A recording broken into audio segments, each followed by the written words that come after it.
Motivation for successful L2 acquisition. So, what is motivation? Well, that depends on who you ask. If you were to ask Robert Gardner, he would say motivation is the combination of effort plus desire to achieve the goal of learning the language plus favorable attitudes toward learning the language. Basically, how much desire someone has and if they have a good attitude about it.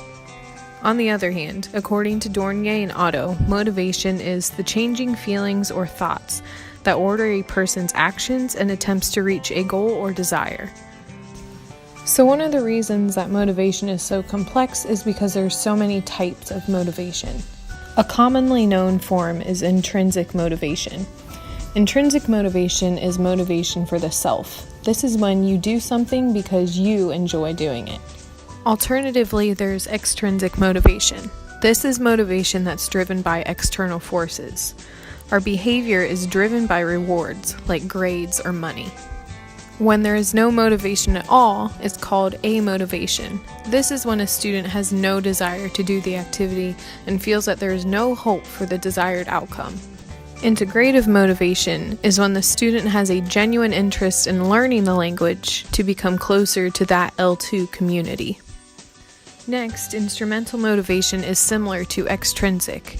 It's the student's desire to learn the language for practical reasons, like a salary increase or going to college. The L2 motivation self-system focuses on the language learner's identity's influence on motivation.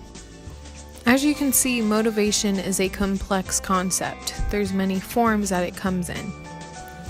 To pinpoint one kind of motivation as best for language learners would be to oversimplify a complex topic.